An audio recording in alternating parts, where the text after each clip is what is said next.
your minds, and put on yourself, created after the likeness of God, in true righteousness and holiness. Therefore, having put away falsehood, let each one of you speak the truth with his neighbor, for we are members one of another. Be angry and do not sin. Do not let the sun go down on your anger, and give no opportunity to the devil. Let the thief no longer steal, but rather let him labor, doing honest work with his own hands, so that he may have something to share with everyone in need. Let no corrupting talk come out of your mouths, but only such as is good for building up, as fits the occasion, that it may give grace to those who hear. And do not grieve the Holy Spirit of God, by whom you were sealed for the day of redemption. Let all bitterness and wrath and anger and clamor and slander be put away from you, along with all malice. Be kind to one another, tender-hearted, forgiving one another, as God in Christ forgave you. So I think we can all acknowledge that change is hard, right?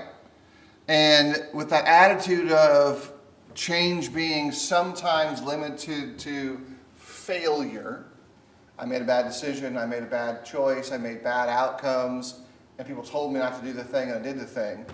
When we come to a passage like this, which is like, hey, wait a minute, whole new way of thinking.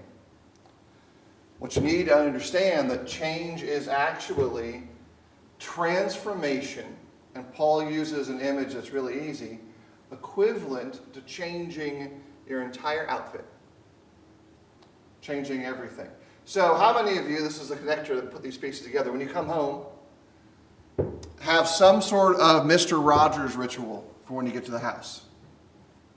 Guys, for those who may not know, Mr. Rogers ritual includes what? What's the Mr. Rogers ritual from the TV show from when I was a kid? Shoes. Cardigan. Right? That changes everything. He goes from formal and all put together to relaxed and able to see and make believe and work with your mind. We make believe when we get home. We take the shoes off. My feet are free. Change, take a coat off. I'm here for a while. We sit down. That's transformation of a small kind. When you go from workout clothes to a full suit, and you've hand-selected every item to have a certain look, style, and feel. You ever have someone look at you and go, yeah, well, I wasn't kind of surprised you cleaned up all right. What are they trying to tell you? You look nice. You look nice. You look different. I barely even recognize you. It's almost like you have, wait for it, transformed. Because what you are looks different. When you add the spiritual composition that exists underneath the clothes, then you're at a point where you're like, oh, wait a minute. Maybe I understand a little more clearly, a little more distinctly, because Paul is employing a picture that has some tendrils to it too, and trying to teach us that when you walk in newness of life and you have put off the old and put on new, there's something taking place on the inside that is being reflected by what you see on the outside. Les, did you have something? Yeah, I was just thinking that same situation of positive and negative. If you're thinking negative when somebody tells you, boy, you cleaned it nice, you can think, well, boy, I must look pretty bad most of the time again. But if you took it the positive way, then you're thankful that they've noticed something different about you. Yeah. And there's a lot of that we can really grasp on a practical level. Let me thread one more thread backwards for us. I want you to think about the whole story of Adam, Eve, the serpent, and God, and what happens there, because it includes, and I told you so, it has that part of the thing, even with prior instruction. And by the way, it includes a wardrobe change. And so there's a lot of connection there for us to say, wait, what's going on? What's with this whole picture? Because in that moment, when God is wandering through the garden, after the story takes place, he goes to Adam and Eve, and he asks them some probing questions that have the tone of, what are you doing this for? I thought I told you something. What did Adam and Eve already know? What was the basic rules? They were ashamed. They had learned shame from taking a moment to consider this other information that was coming from the serpent. The serpent said to them, in short, what? What's some of the details you can pull your brain back in? The serpent tries to entice them with what insight about this fruit? You'll be like God. You'll know things. It will make you wise. Oh, and it's good to eat. Looks nice, right? That's the outcome that she believed. And so despite knowing ahead of time, I haven't been told so, don't do that. Don't touch that. She did. When God finds them in the garden, he says, who told you you were naked? And I think in the Hebrew, it probably should say naked, N-E-K-K-I-D. That's different than being naked, N-A-K-E-D. The difference is really simple. Both of them you're unclothed, but one of them you're up to something. And so you can use your grammar to figure that one out.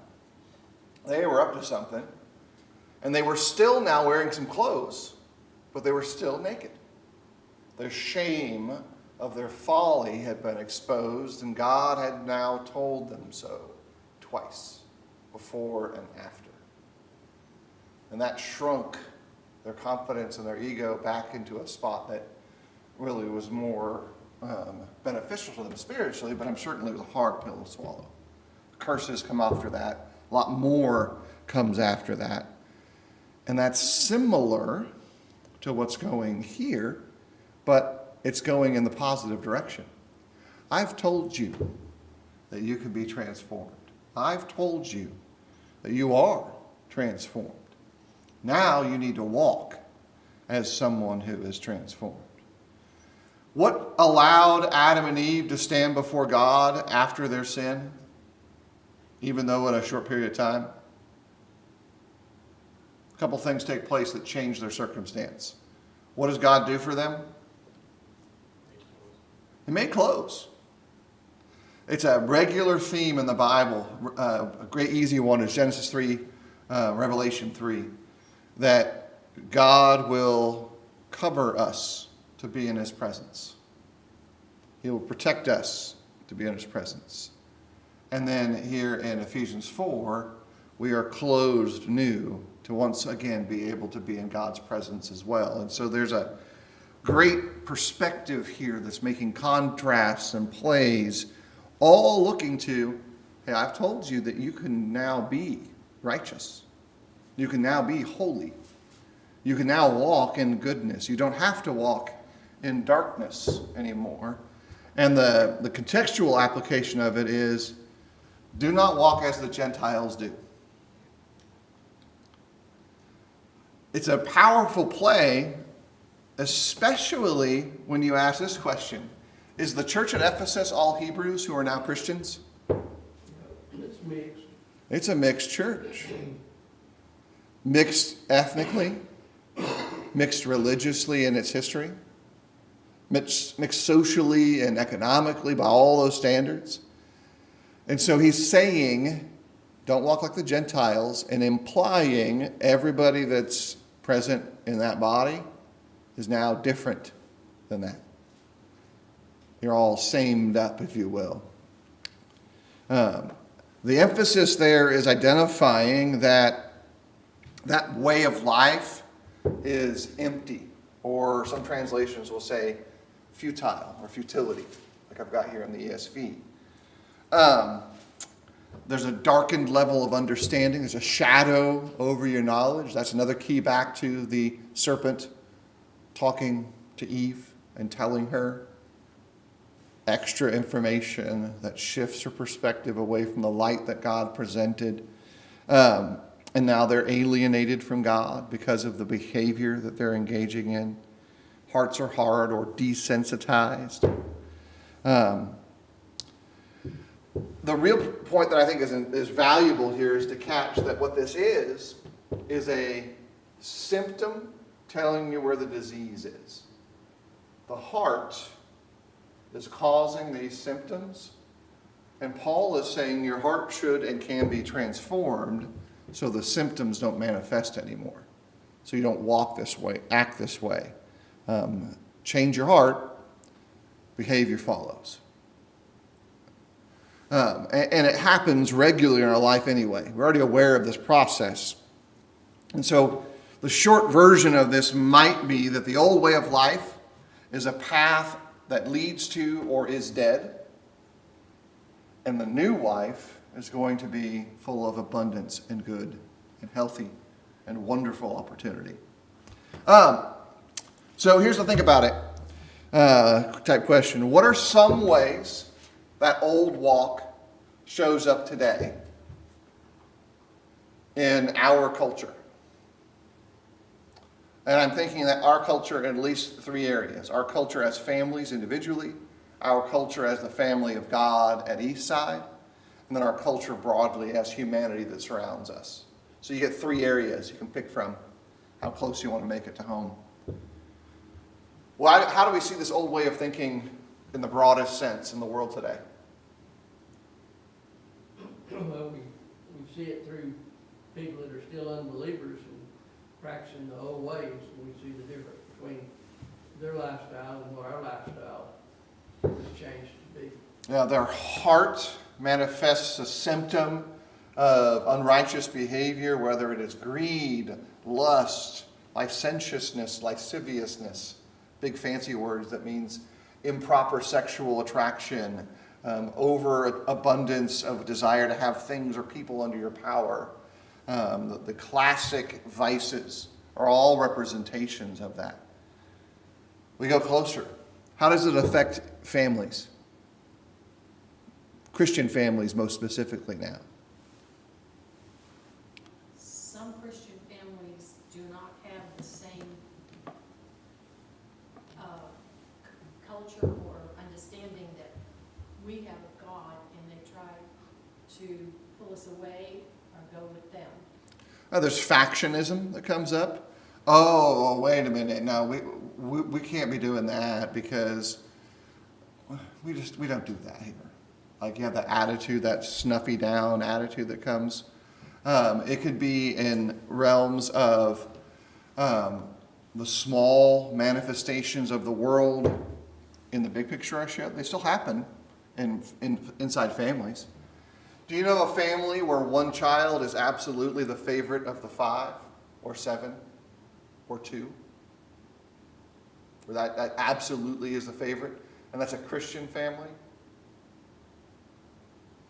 Or by gender, kids are treated poorly or greatly. All the girls get all the things and the boys have to suffer, or vice versa. Where we have rules that exist that don't make sense, but we call them rules because they're Christians. Inside families, that happens. Or here's even one that's harder to source out. How many of the decisions that parent makes inside a Christian home are actually just a repeat of what their parents did and not necessarily sought out because the Bible says this is good, healthy behavior? Definitely. It doesn't really matter if your kids are raised drinking out of hose water or refillable aluminum canisters. Look, I loved it when I found a surplus Army canteen. It was awesome. And it didn't bother me at all that the water tasted like aluminum at a high level. It was awesome. It was awesome because I didn't have to go back to the hose. That was great. I had the water right there with me. I actually got 2 of them, which was really weird, but I didn't care because it was fun. It was too big, I was little. Canteens hanging off of me. You start thinking about, you can't do that. Illustrations of this is how it has to be or how it has to be are representative of that. Now let's go to the last step. This is where Paul is leading us. How much of your life before your dedication to Christ rose enough to submit to Him in baptism still sits on the other side of the mirror and fights with you? Every day you can come back in and say, want to go another round? Want to go another round? It comes up The easiest illustration is to think about the last super stressful driving trip you had. And all you got to do to repeat that is like drive through Atlanta. And if you really want to repeat it, drive through Atlanta at like rush hour. If you really, really want to repeat it for some reason, drive through Atlanta at about 10 o'clock on a Sunday night. Because that's when everyone decides that the Atlanta Motor Speedway is open. And it's time to drive 150 miles per hour across the freeway. For those of you younger, don't get any ideas. I'm not giving you bad plans. They could have found that on the internet already. The workbook adds another question. How does Paul describe the Gentile work or walk? And how is that more than just external behavior?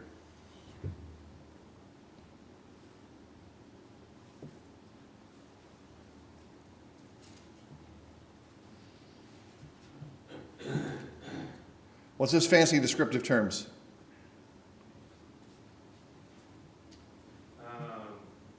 Alienated, ignorant, hard of heart, callous.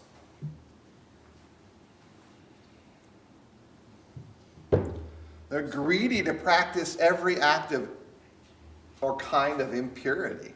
Like a whole list of them. Sensuality comes into play. That's, again, I told you so language of a different kind. Because remember, that he's describing himself and everybody else too. That's how we were. And when he writes to the Corinthians, he's a little more bold. This is how you were. Galatians as well. This is a full picture of how that is, but it's not just external behavior, because it plays on the difficult sorting out of our mind and whatever constitutes our sense of self and soul. And there's a lot of Bible words that have those two concepts hanging out together in the same box, and so they're intertwined. Your mind is represented in your organ of your brain, but your mind in the Bible is also not just the brain stem and the brain mass, but it's also your sense of self. He's saying that these things come from that.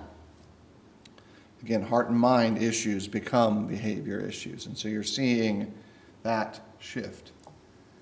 In the middle of the text, he makes the next step. You learned Christ. This is what taught you to do things differently. But this is not the way you learn Christ, assuming that you have heard of him and were taught of him as truth is indeed Jesus. Super fancy, I told you so. About as fancy as you're going to get. To put off your old self which belongs to your former manner of life and is corrupt through deceitful desires, and to be renewed in the spirit of your minds, and to put on the new self, created after the likeness of God in true righteousness and holiness. So he makes that shift to you didn't learn Christ this way. The emphasis now is hearing, teaching, and what Jesus says in a couple different ways, that truth is in him. Truth is in Christ. And there's a kind of a three-part movement that takes place in the passage. Put off the old, be renewed, put on the new. You could even think about it in very basic terms as before you get dressed for an event of any kind, you need to get yourself cleaned up. And that comes in the renewal process. By the way, it's a great way to link renewal imagery, not just the easy one. What's the easiest renewal passage in the New Testament to remember or you've been forced to memorize? Also written by Paul. It exists in the Romans 12th chapter. Rich, you feeling it? What's the easiest renewal passage? It's in verses 1 and 2. Oh, yeah. Do not be conformed, but be transformed. By the renewing of your mind, right? Under-caffeinated exists in the world. Everyone's trying to be careful with their water intake, and so it's probably having an impact on our brain powers. I know it's affecting me in a negative way. So you're seeing this picture of renewal again reappear, but there's tons of other renewal stories that Paul is playing on.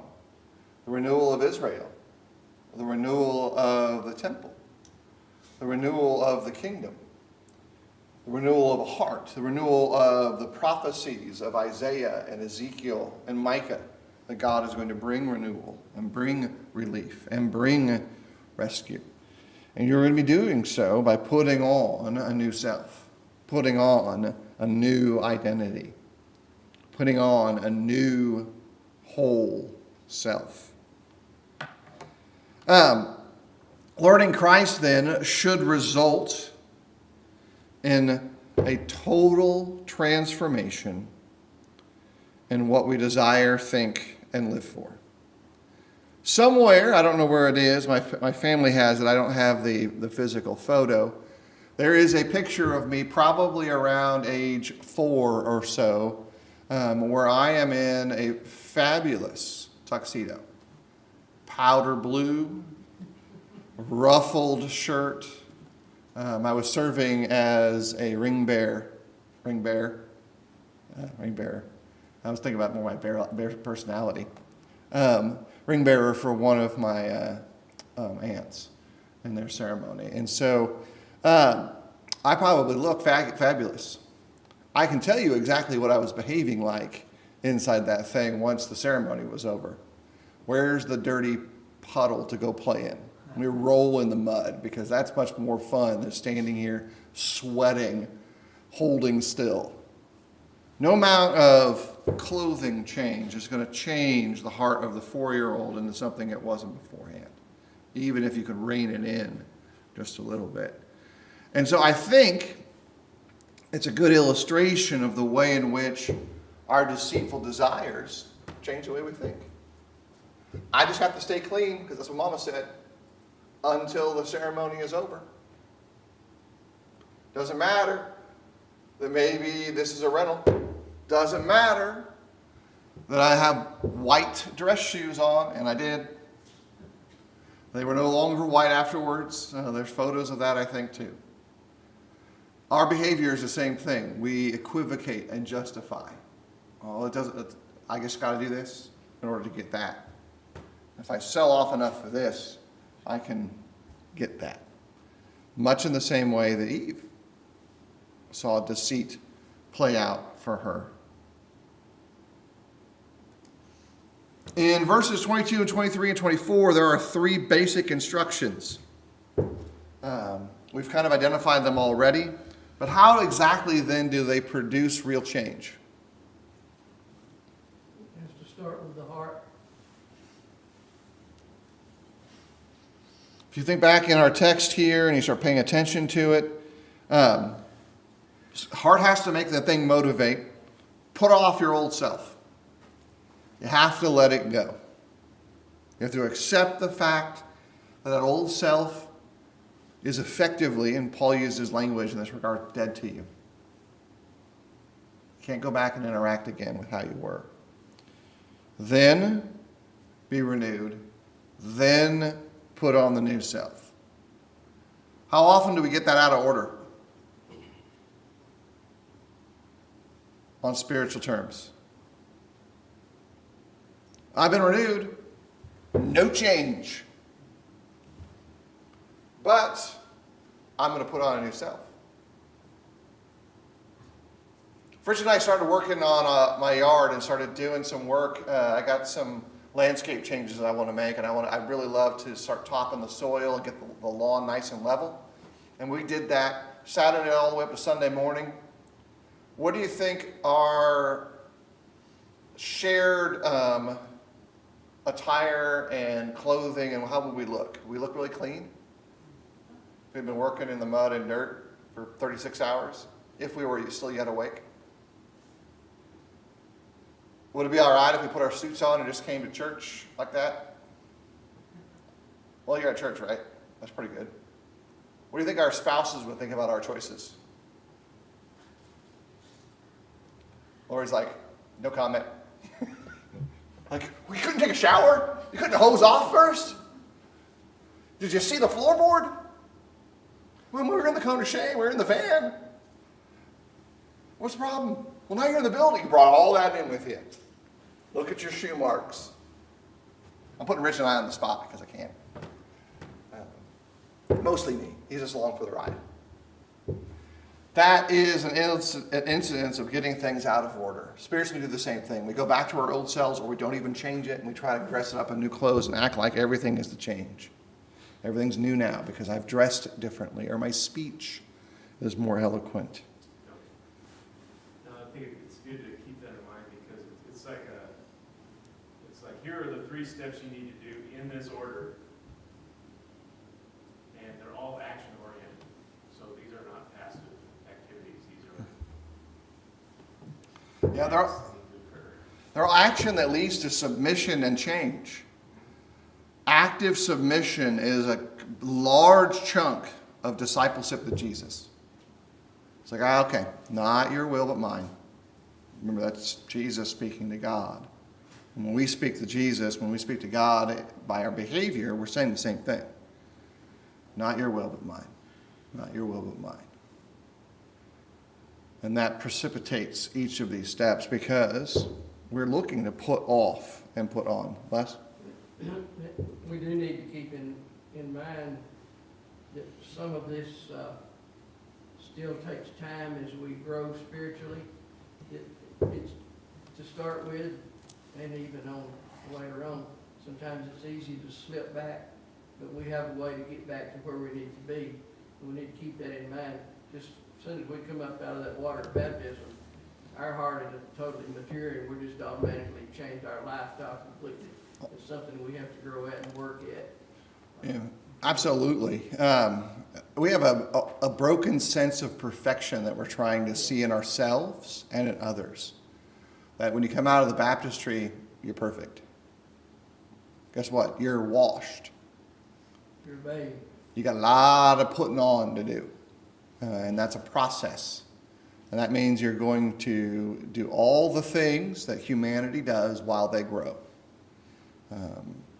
As you grow taller, you encounter new challenges. In my case, as you grow taller, you find new things to hit your head upon as a regular basis. And same thing happens for all of us in its unique context. And actually, what Les is pointing out really moves into this next section because 25 to 32, the last part of it, there's 5 or 6 pairs in concept, 5 direct ones, but there's a concept that makes the 6th of now you've taken off, now you've washed, now you've put on, now here how is it manifesting?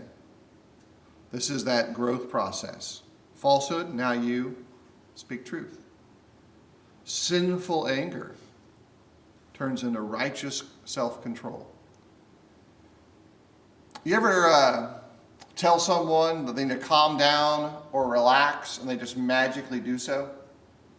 Like it's like, absolutely I will relax right now. Thank you so much for telling me that. Is that how it works?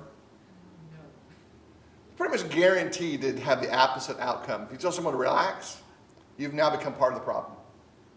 Independent of whether your advice is sound. And it almost always is. Even when you say to yourself, I need to relax. How does that work? You tell yourself to chill out. Do you internalize it immediately and all of a sudden your blood pressure just goes, whee? No, it's actually effectively the same thing. There's a process. There's a development side of that. When you think about anger versus righteous self-control, you know that there's going to have to be a growing period to understand, hey, why am I actually getting upset?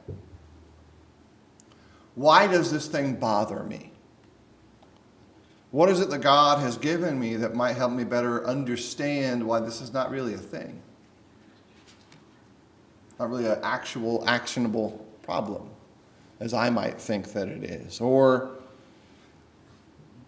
how often do you wish that you could be the editor and rewind your life and change what you said?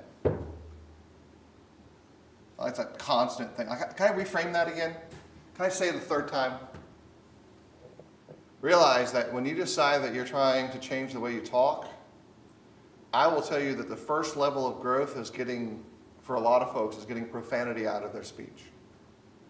That's like, okay, no, these are words I shouldn't say. And they change generationally. There are words that some of you are older, knew as curse words that probably aren't anymore, and words that aren't curse words from your generation that have become curse words, profane words, hurtful words, and we just try. Put the effort in and we try. And we get that.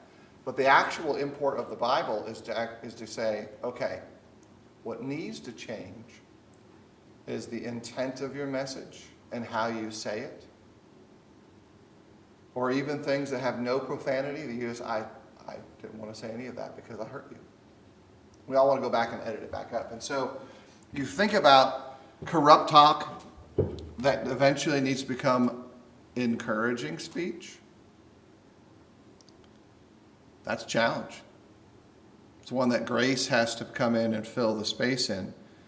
Because as it's kind of connecting in verses 31 and 32, all your bitterness, your corruption, your stealing, that could exist in all kinds of contexts, are getting replaced by things that are representative of good and honest and godly behavior.